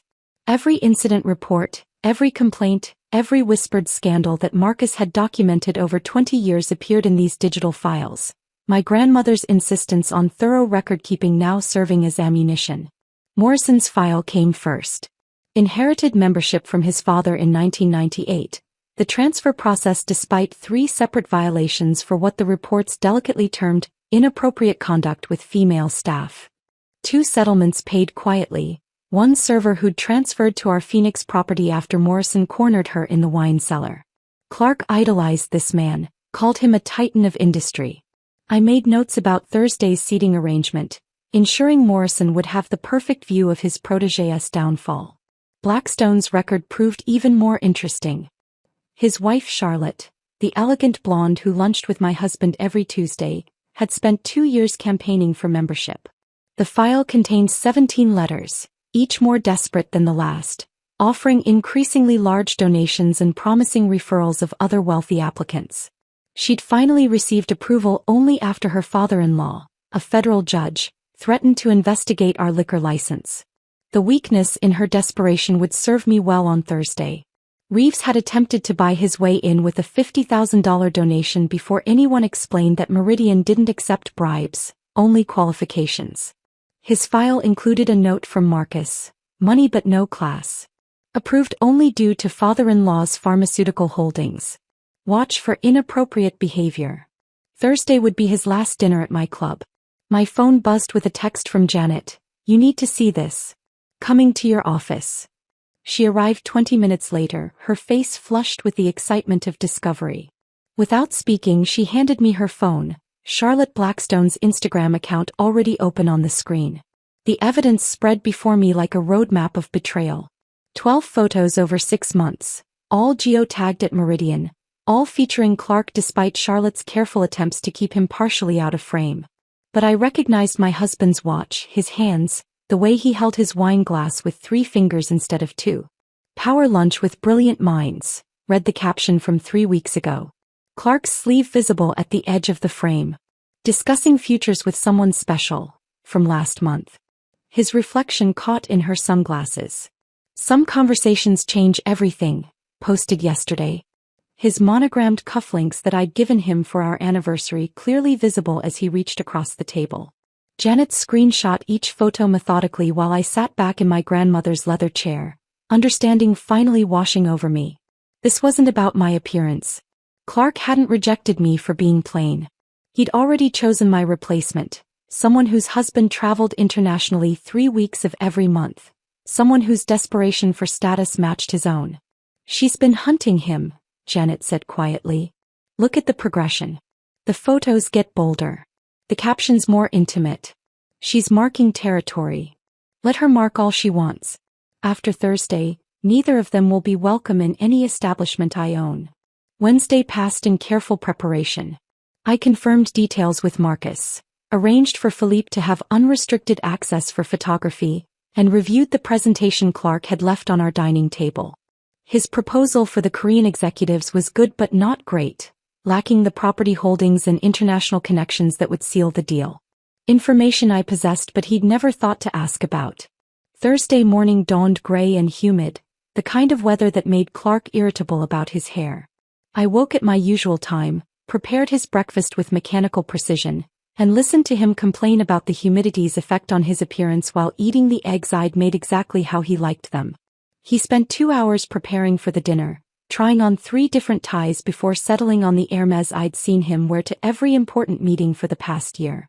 I sat on our bed with a paperback romance novel, the kind with a shirtless man on the cover that Clark found embarrassing, and watched him practice his presentation in the mirror. The key, he said to his reflection, is making them feel exclusive, like they're joining something rarefied. I turned a page loudly. He glanced at my book with undisguised disdain. You should try reading something substantial, he said. The Financial Times, perhaps. Though I suppose it might be difficult for you to follow. You're probably right, I agreed, returning to my book about a secretary who inherits a fortune and destroys everyone who'd dismissed her. Clark didn't appreciate irony. He left at 7:30, spending 5 minutes adjusting his appearance in the hallway mirror while explaining that these dinners ran late and I shouldn't wait up. The conversation would be about international markets and complex negotiations, things that would bore me. He suggested I order Thai food from the place I liked, maybe watch one of those reality shows that required no intellectual investment. The door closed behind him without a goodbye kiss, a tradition he'd abandoned so long ago I'd forgotten what his lips felt like. 20 minutes later, I stood in our bathroom beginning the ritual my grandmother had taught me during those final months when she could barely stand but still insisted on attending board meetings. This wasn't about beauty. Clark was right that I was plain. This was about presence, about transforming into someone who commanded attention through power rather than prettiness. The Saint Laurent dress slipped on like liquid shadow, transforming my body into something architectural. The Louboutins changed my posture, forcing my spine straight and my shoulders back. The diamond earrings caught the light like captured stars, the same earrings my grandmother had worn to every meeting where men tried to buy her out, push her out or force her out. Janet arrived to help with my hair, sweeping it into the same chignon my grandmother had worn for 40 years of battles in boardrooms. She handed me the leather portfolio containing the ownership documents, the proof of what Clark had never bothered to discover. The car waited outside, James behind the wheel of the Bentley that Clark didn't know existed. When he saw me walking toward the car, his eyes filled with tears. "Mrs. Audrey," he said, his voice thick with emotion. "You look just like her when she was about to destroy someone." James pulled the Bentley onto Meridian's private drive with the smooth precision of someone who had performed this maneuver countless times, though never with me in the back seat. Through the tinted windows, I watched the building's facade come into view. Limestone and glass rising into the night sky, lit from below with subtle gold lighting that made the entire structure appear to glow from within. This was my building, though I'd only ever entered through the service entrance on the few occasions when I'd needed to sign documents Marcus couldn't bring to my office. 8:45 exactly, Mrs. Hartwell, James announced, his eyes meeting mine in the rearview mirror. "Shall I pull to the main entrance?" "Yes. Let them see the car." The Bentley glided to a stop beneath the portico where Thomas, the head valet who'd been working these doors for 15 years, stood ready. The moment he saw the license plate, VMH001, my grandmother's personal designation, his entire posture changed. His usual efficient movements became almost reverential as he reached for my door handle. "Ms. Monroe," he breathed, then caught himself. "Mrs. Hartwell. Welcome to Meridian." The name correction hung in the air between us, heavy with significance. Every staff member knew the Monroe name, knew the stories of my grandmother's monthly inspections, her exacting standards, her ability to recognize every employee by name despite running an empire. They'd been waiting 3 years to see if I would ever claim my inheritance publicly. I stepped out of the Bentley, the click of my heels on the portico's marble announcing my arrival like a drum roll. Through the glass doors, I could see the lobby staff trying to maintain their professional composure while simultaneously attempting to get a better view of the woman they'd only known through signatures on paychecks and glimpses of legal documents. Robert Chin, the head concierge who'd started as a bellhop under my grandmother's management, approached with measured steps that couldn't quite hide his urgency. His usual pristine composure showed cracks, a slight tremor in his hands, eyes bright with something between excitement and vindication. "Mrs. Hartwell," he said, his voice carrying 40 years of hospitality experience. "Everything has been arranged according to your specifications. The Churchill room is prepared, the staff has been briefed, and Mr. Blackwood is awaiting your arrival in the observatory lounge." "And my husband?" Robert's expression shifted minutely, professional discretion warring with personal opinion. "Mr. Hartwell arrived 30 minutes ago with the partners from his firm. He's currently entertaining the Korean delegation." The pause before entertaining told me everything. I could picture Clark holding court, 3 drinks deep into his performance, playing the role of power broker in my establishment while the actual power stood in the lobby in designer heels. "Charlotte Blackstone?" I asked. "Seated to Mr. Hartwell's immediate right. Her proximity has been noted by several of the other partners' wives." Of course it had.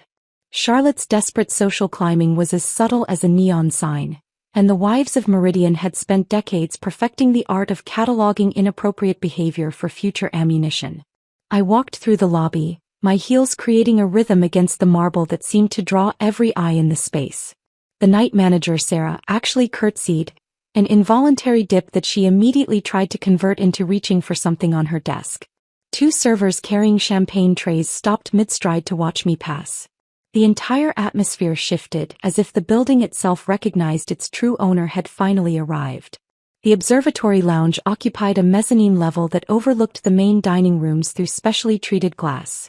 You could see out, but no one could see in. Marcus Blackwood stood near the windows, his silver hair catching the soft lighting as he observed the Churchill room below. "Punctual as always," he said without turning. "Your grandmother would be pleased." I joined him at the window, looking down at the scene unfolding in my private dining room. The Churchill room was Meridian's crown jewel, circular with floor-to-ceiling windows offering a panoramic view of the city, a baccarat chandelier that cost more than most people's annual salaries, and a table that could seat 20 but tonight held only 12. Clark sat at what he believed was the head of the table, his back to the door in a position that would have made my grandmother laugh. "Never sit with your back to the entrance," she taught me. "That's how you miss seeing your enemies arrive." He was gesturing expansively with his champagne flute, his face flushed with alcohol and self-importance. The Korean executives, Mr. Kim, Mr. Park, and Ms. Lee, according to my files, maintained expressions of polite interest that didn't quite mask their boredom. They'd heard this pitch before, or versions of it, from dozens of American firms trying to break into Asian markets without understanding the culture. Morrison sat to Clark's left, his face already red from wine, occasionally interjecting comments that Clark would then expand upon as if they were his own ideas. Blackstone hunched over his phone, typing with the focused intensity of someone managing a crisis, probably related to his wife's increasingly obvious attraction to my husband. Charlotte Blackstone had positioned herself as close to Clark as social propriety allowed, her chair angled toward him, her body language screaming availability to anyone with eyes. Every few seconds she touched his arm, his shoulder, the back of his chair, each contact lasting a beat too long to be casual. Her wedding ring, an ostentatious display of diamonds that her husband had bought to compensate for his absences, caught the light with every gesture. Reeves sat at the far end, excluded from the main conversation but laughing too loudly at every joke, desperate to be included in a circle that would never fully accept him. His wife, a nervous woman who looked like she'd rather be anywhere else, clutched her purse in her lap and said nothing.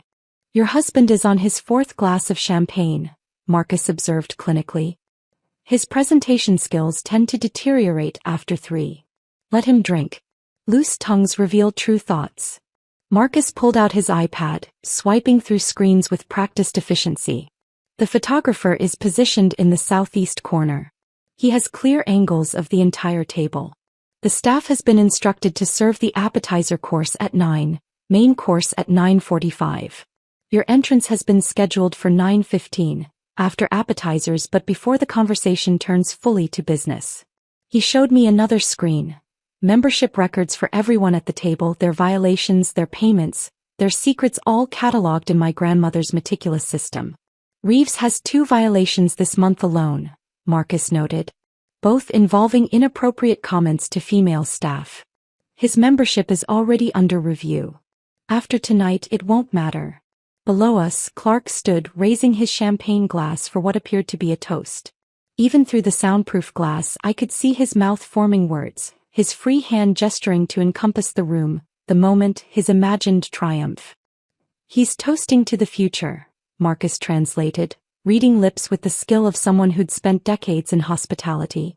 "To partnerships that transcend borders. To success that lesser men can only dream of." Lesser men. The phrase burned in my chest, fuel for what was about to come. "Ms. Lee speaks fluent English," Marcus continued, though she's been politely pretending otherwise to avoid Clark's attempts at conversation. "Mr. Kim and Mr. Park have already decided to pass on the proposal. Their translator informed me they're only staying out of courtesy." Clark sat down to applause from his colleagues, basking in their approval while Charlotte whispered something in his ear that made him smile. The kind of smile I hadn't seen directed at me in 2 years. Marcus closed his iPad and turned to face me fully. "Your grandmother once told me that revenge is best served not cold, but at exactly the right temperature. Too soon and it lacks impact. Too late and it loses meaning. And tonight is perfectly calibrated." At exactly 9:10, Clark stood again, champagne glass raised for another toast. Through the glass, I watched him perform for his audience, unaware that his real audience stood one floor above, watching him the way a cat watches a mouse that doesn't yet know it's trapped. Marcus checked his watch. 5 minutes, Mrs. Hartwell. I nodded once, and he turned toward the dining room doors to begin the final act of Clark's public life as he knew it. Marcus moved away from my side with the measured steps of someone approaching a lit fuse, knowing the explosion was inevitable but maintaining professional composure nonetheless. I watched from my position just outside the dining room doors as he navigated between the seated guests with practiced precision, approaching Morrison's chair with the gravity of a court bailiff delivering a verdict. The whisper he delivered into Morrison's ear was brief, perhaps 5 seconds, but Morrison's reaction was immediate and dramatic. His face drained of color so quickly I thought he might faint. Then he shot to his feet with such force that his chair tipped backward, crashing against the credenza with a sound that made everyone jump. His wine glass, forgotten in his hand, tilted dangerously before he set it down with shaking fingers. Blackstone, seeing his managing partner's reaction, stood without knowing why, a lifetime of hierarchical conditioning making him mirror his superior's actions. Then Reeves, desperate never to be excluded, scrambled to his feet so quickly he knocked his knee against the table, rattling the crystal. The other partners followed in a wave, each standing because the man next to him had stood, none understanding yet what had prompted this sudden display of respect. Only Clark remained seated, his face wearing the confused half-smile of someone who'd missed the punchline of a joke. He looked from Morrison to Blackstone to the standing executives, his mouth opening to ask what was happening, when Morrison reached down and physically grabbed his arm, hauling him to his feet with surprising strength for a man who spent his days behind a desk. "What's going on?" Clark's voice carried that irritated edge he used when things weren't proceeding according to his script. Marcus's voice filled the Churchill room with the kind of clarity that comes from decades of commanding attention in spaces designed for power. "Gentlemen, Mrs. Audrey Hartwell, owner and chairman of V. Monroe Holdings, proprietor of Meridian." The silence that followed was so complete I could hear the blood rushing in my ears. Even the servers, trained to be invisible, froze mid-motion. The only sound was Charlotte Blackstone's sharp intake of breath, a gasp that seemed to go on forever. I pushed open the doors and entered my domain. Each click of my heels against the Italian marble counted down the seconds of Clark's old life. I didn't hurry. This moment, this walk, this revelation had been building for 4 years, and I would savor every second of it. The Saint Laurent dress moved with me like liquid shadow, the diamonds at my ears catching the light from the baccarat chandelier above, throwing tiny rainbows across the walls. Clark's face began its transformation in real time, a masterclass in psychological collapse that I watched with the detached fascination of a scientist observing an experiment. First came confusion, his eyebrows drawing together as he tried to process why everyone was standing for his plain wife, the one he'd told to stay in her lane just days ago. Then recognition, his eyes widening as they took in the dress, the shoes, the jewelry, all of it worth more than he'd claimed we had in our savings. Finally, the horror, that dawning, crushing realization as his brain finally connected Marcus's words with the woman walking toward him. His mouth opened, closed, opened again. No sound emerged. He looked like a fish pulled from water, gasping for something that was no longer available to him. His hand reached for his champagne glass, missed, knocked it over. The golden liquid spread across the white tablecloth like a prophecy. Charlotte Blackstone's reaction was almost as satisfying. Her perfectly manicured hand flew to her throat in a gesture that would have seemed theatrical if it weren't so genuine. The color drained from her face, leaving her expensive makeup looking like a mask against pale skin. She took a half step backward, then another, trying to put distance between herself and the catastrophe she'd helped create. Marcus pulled out the chair at the head of the table, the one Clark had been occupying with such authority moments before. I sat down with the deliberate grace my grandmother had drilled into me during those long afternoons in her study, when she'd made me practice sitting and standing until my muscles ached. The chair received me like a throne accepting its rightful occupant. Clark stood frozen until Morrison, operating on some primitive understanding of hierarchy, pushed him toward a side chair, the one usually reserved for junior associates or plus ones who didn't merit proper placement.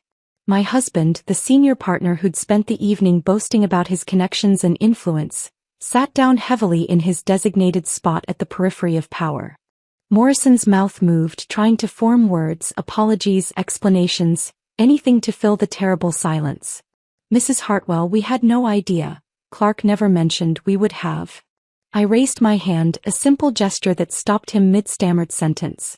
The power in that moment, the ability to silence a room full of men who considered themselves masters of the universe, was intoxicating. I turned instead to the Korean executives, who were watching with barely concealed fascination. Ms. Lee had dropped her pretense of not speaking English, her eyes sharp with interest. Mr. Kim and Mr. Park exchanged glances that suggested this was far more entertaining than whatever proposal they'd come to hear. Mr. Kim, Mr. Park, Ms. Lee, I said, my voice carrying the authority I'd hidden beneath years of artificial submission. I apologize for the confusion. Shall we discuss the real business proposition? I believe my husband's presentation, while enthusiastic, lacks certain essential details about our property holdings in Seoul, our partnership with the Tanaka Group in Tokyo, and the development rights we hold in Singapore. Mr. Kim's eyebrows rose slightly, the first genuine emotion I'd seen from him all evening. You have holdings in Seoul? 3 commercial properties in Gangnam, 2 in Myeongdong. All purchased through V. Monroe Holdings over the past 18 months. I pulled out my phone, swiping to the property portfolio I'd memorized. Our occupancy rate is 97%, with waiting lists for all premium spaces. Clark made a sound, not quite a word, more like air escaping from a punctured tire. I continued without acknowledging him. Marcus appeared at my shoulder with the iPad, the membership database already open. I took it with a nod of thanks, making a show of scrolling through names while the table watched in silent horror.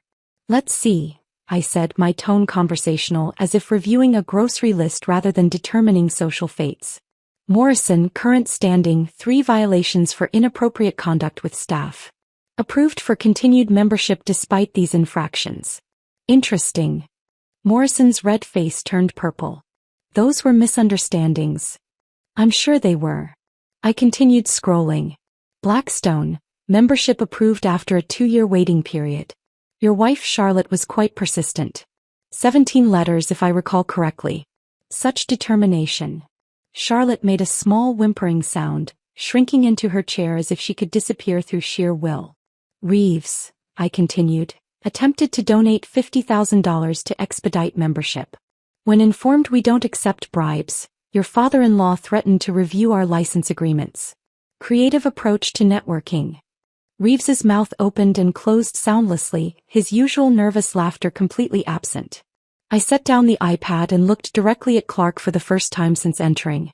His face had gone gray, the kind of color that suggested either imminent cardiac event or complete psychological collapse. Clark Hartwell, I said, letting his name hang in the air like an accusation. Current membership status. Under review. Under review? His voice cracked on the words. Marcus stepped forward slightly. We have standards at Meridian, Mr. Hartwell.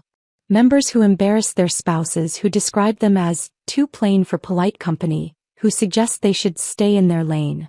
Well, such behavior indicates a character deficit incompatible with our values. Clark's chair scraped against the marble floor with a sound like fingernails on glass as he shot to his feet. His face flushed with a combination of alcohol and desperation. His hands gripped the edge of the table hard enough to make his knuckles white, and when he spoke, his voice carried the forced authority of someone trying to regain control of an uncontrollable situation. Audrey, we need to discuss this privately. Now. I continued scrolling through the membership database on the iPad, not bothering to look up at him. The dismissal was deliberate, calculated to demonstrate the shift in power dynamics to everyone watching. You wanted me to stay in my lane, darling, I said, my voice carrying the same casual cruelty he'd used when delivering those words. This is my lane. It just happens to include every building you've spent 3 years trying to impress people in. Clark turned to Morrison, then Blackstone, his hands gesturing frantically as he tried to salvage something from the wreckage. This is clearly a misunderstanding. I had no idea Audrey had any connection to Meridian. She never mentioned. So you're incompetent? Morrison's voice cut through Clark's stammering.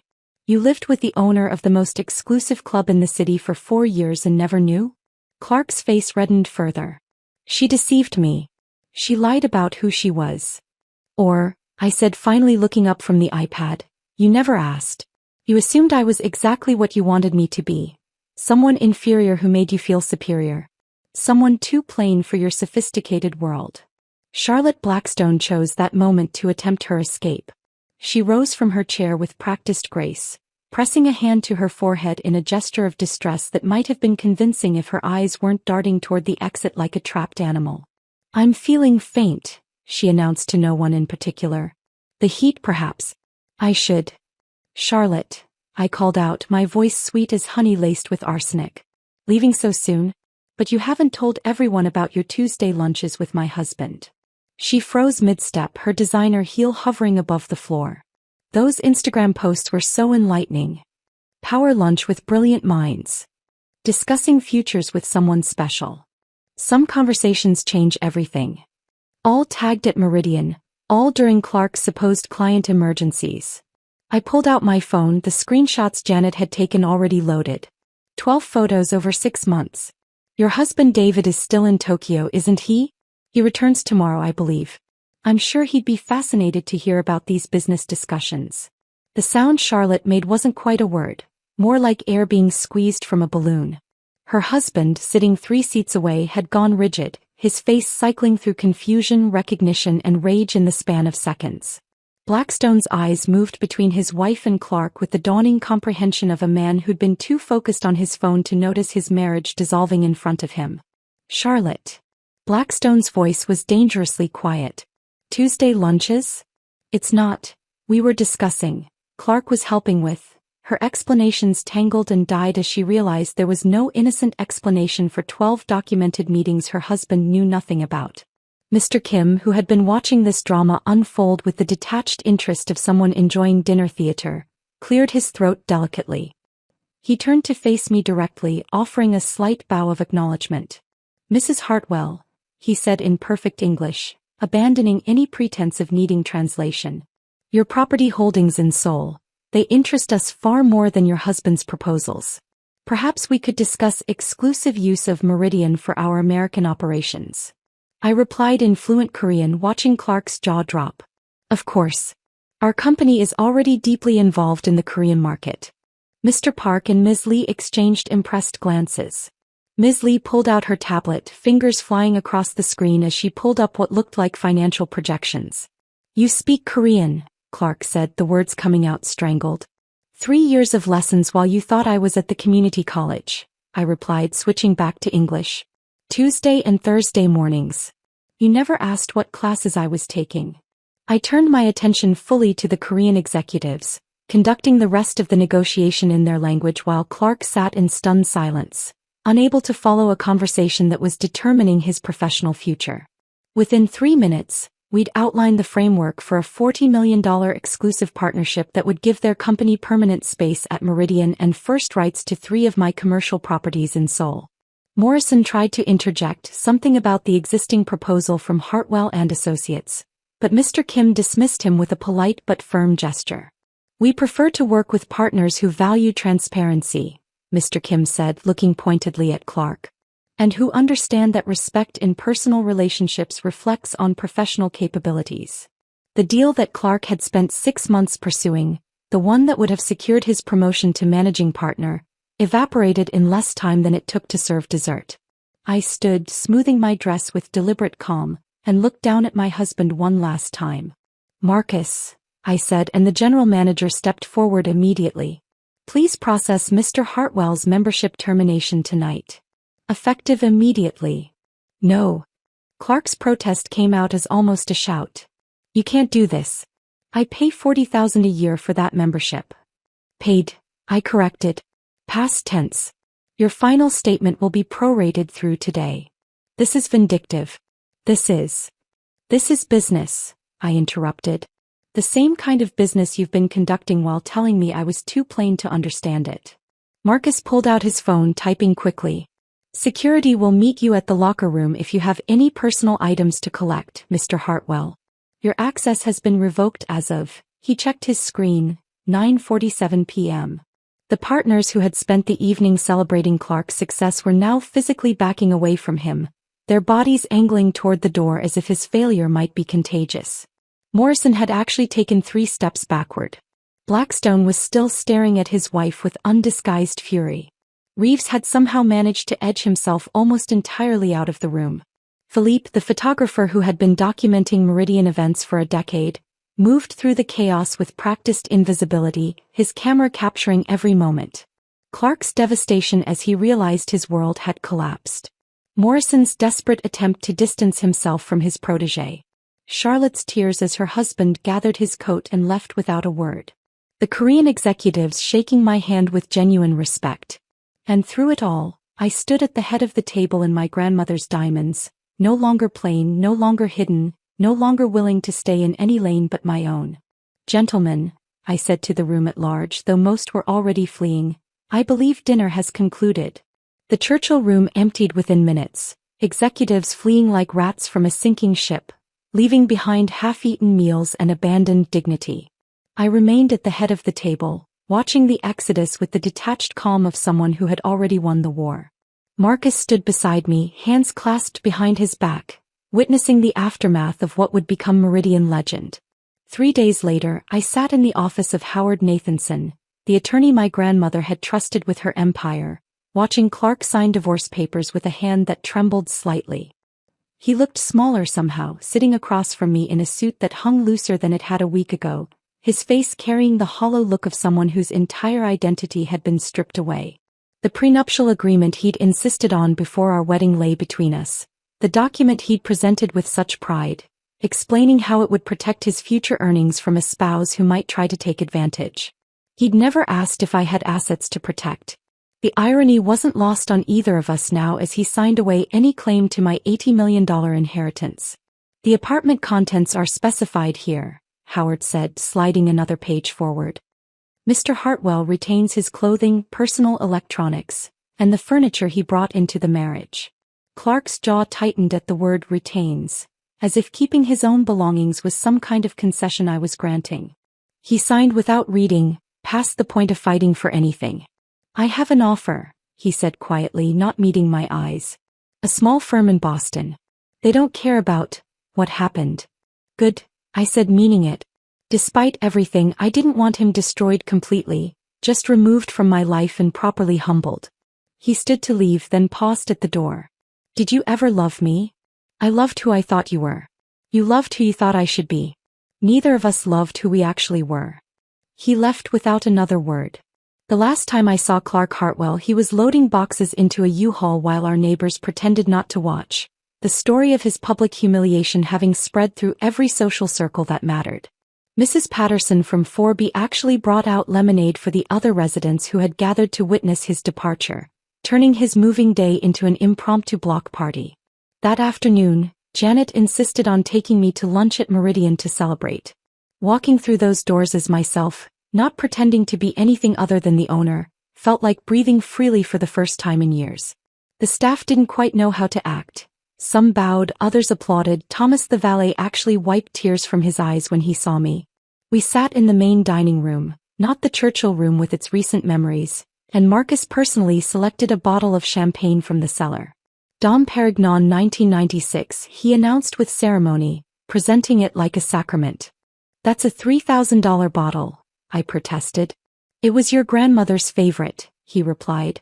She could never afford it during her secretary years, but she bought a case the day she closed on Meridian. She said someday her granddaughter would drink it in celebration. Janet raised her glass once Marcus had poured, her eyes bright with unshed tears. I have a confession, she said. I've known about your inheritance all along. The champagne glass paused halfway to my lips. What? Grandma Vivian told me in the hospital those last weeks when you were at work and I'd sit with her during the day. She made me promise to watch over you but never tell you about the money. Audrey needs to learn this lesson herself, she said. Being underestimated is only a weapon if you learn how to wield it.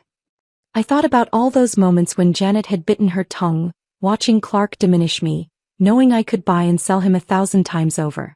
That must have been torture. The hardest thing I've ever done. But she was right. You had to discover your own power in your own time. We toasted my grandmother's memory with champagne she dreamed of drinking when men called her sweetheart, and asked her to fetch coffee while stealing her ideas. Over the following months, I reshaped my life on my own terms. I kept our small apartment but bought the entire building, not for profit but for purpose.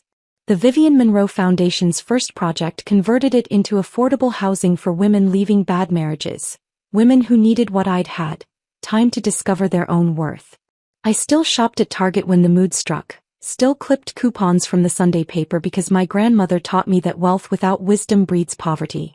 The habits of frugality she'd instilled weren't about need anymore but about remembering where power truly comes from, not from money but from understanding value.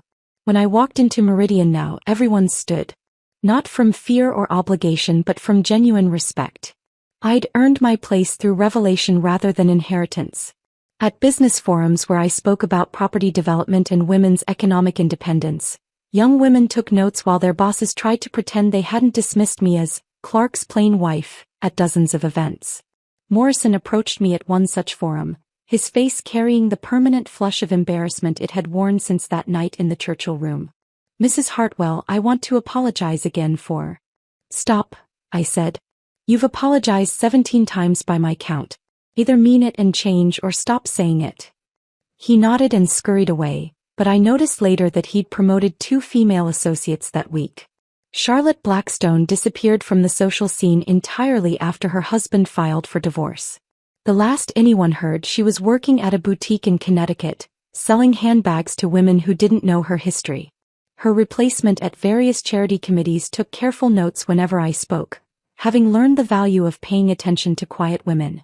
On the first anniversary of my revelation at Meridian, I finally opened the envelope my grandmother's lawyer had given me with strict instructions to wait until I understood.